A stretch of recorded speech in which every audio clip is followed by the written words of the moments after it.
atas kepercayaan yang diberikan kepada saya untuk mendampingi calon presiden Bapak Haji Ganjar Pranowo sebagai calon presiden. Adalah kehormatan dan kebanggaan. Saya diberi amanah mengemban tanggung jawab yang besar dan mulia bersama Mas Ganjar, meneruskan cita-cita Bung Karno dan para pendiri negara lainnya untuk mewujudkan masyarakat Indonesia yang adil, makmur dan sejahtera. Bung Karno dan Bung Hatta telah mengantarkan bangsa Indonesia ke pintu gerbang emas kemerdekaan Republik Indonesia. Mas Ganjar dan saya bersama-sama seluruh rakyat Indonesia akan melanjutkan upaya mewujudkan cita-cita menuju Indonesia Emas tahun 2045. Cita-cita Indonesia menjadi bangsa yang maju, adil dan beradab. Dalam rangka menyongsong Indonesia Emas tahun 2045 akan terwujud jika kita memenuhi sejumlah syarat, yakni ideologi bangsanya kokoh, ekonominya baik, hukum dan keadilannya ditegakkan, politiknya demokratis, budaya gotong royongnya hidup, serta mengedepankan persaudaraan. Jika penegakan hukum dilakukan dengan benar, maka setengah masalah dari bangsa ini insya Allah tuntas.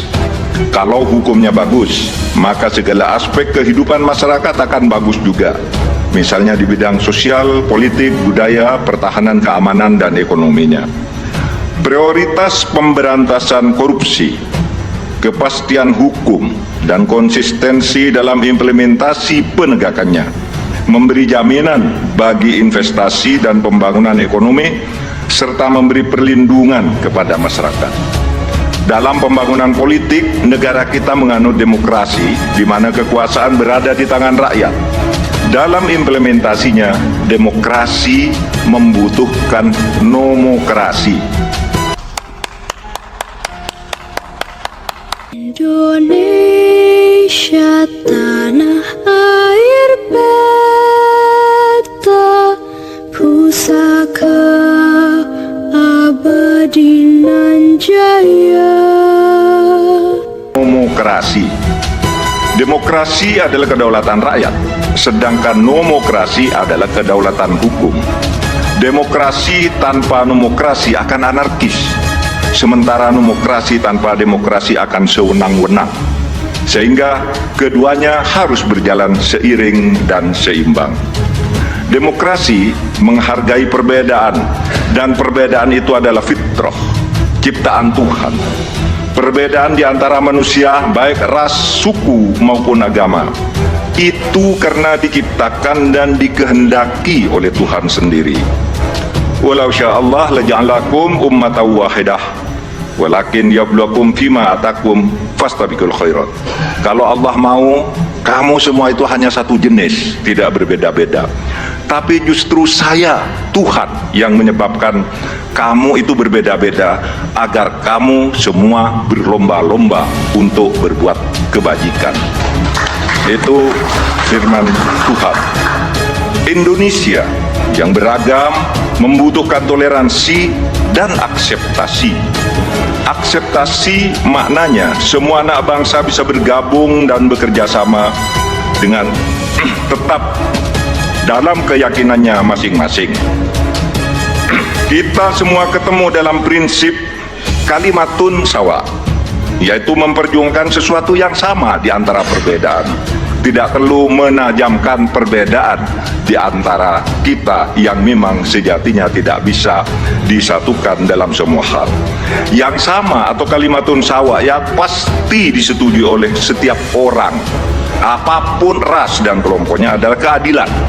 Pasti disetujui oleh siapapun, apapun agamanya, pasti orang setuju pada penegakan hukum dan keadilan. Perlindungan pada masyarakat lemah, dan perlindungan serta rasa kasih sayang kepada wong cilik. Saya berkeyakinan Mas Ganjar adalah figur yang tepat memimpin bangsa Indonesia untuk mewujudkan semua cita-cita yang saya sebutkan tadi. mempercepat dan melanjutkan program pembangunan yang sudah baik.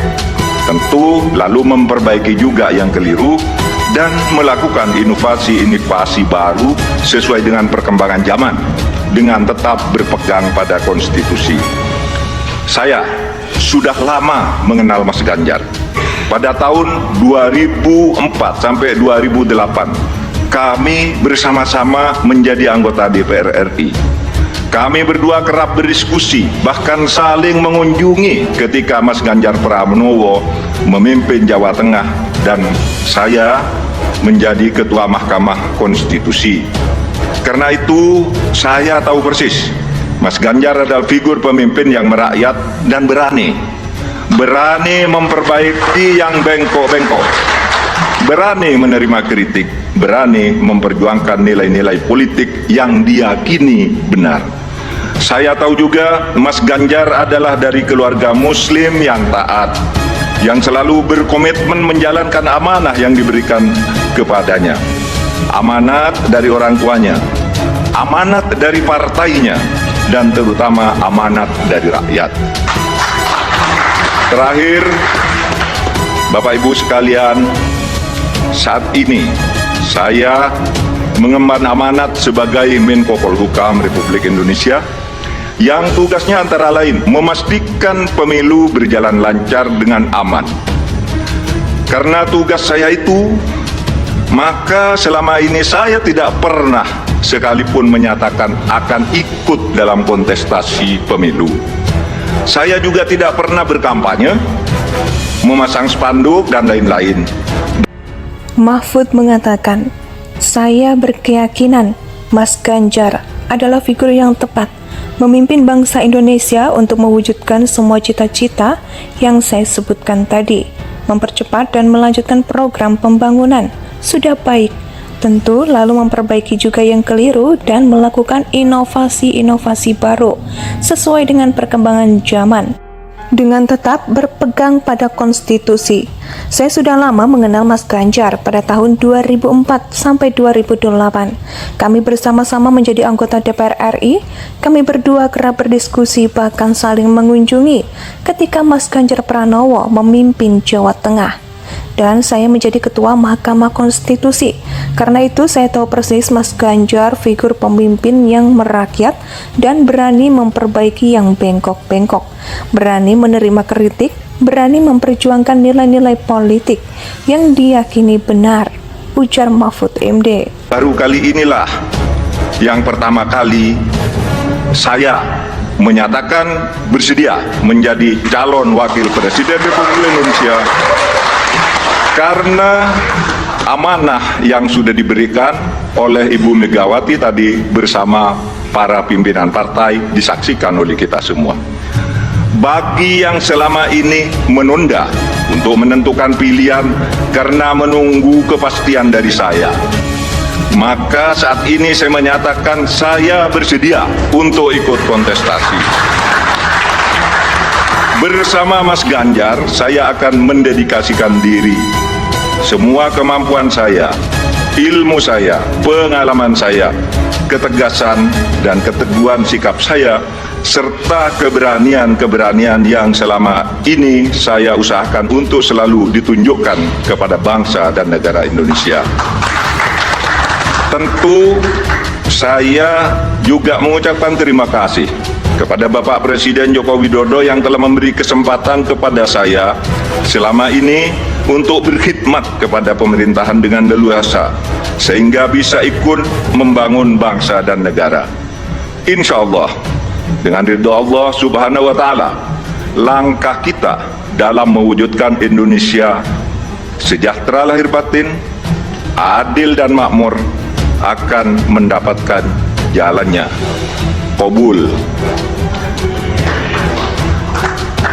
Saya juga pada akhirnya ingin menyampaikan terima kasih atas dukungan, persahabatan dan kerja sama selama ini kepada semua teman, tapi sebagian diwakili sebagian yang hadir di sini, Ibu Puan Maharani yang terhormat, Mas Prananda, kemudian ada Bapak Ketua TPN Bapak Arsyad Rashid, Bapak Sekjen PDIP Bapak Hasto Kristianto dan Bapak Oli Dodokambe, serta teman-teman yang lain, ada Pak Andika dan semuanya. Saya mengucapkan terima kasih atas kerjasama, diskusi, dan dukungan selama ini, sehingga pada hari ini saya mendapat kehormatan untuk berdiri dan menyatakan kesediaan kepada rakyat Indonesia untuk ikut kontestasi Pilpres tahun 2024. Indonesia sejak dulu kala tetap dipuja-puja bangsa.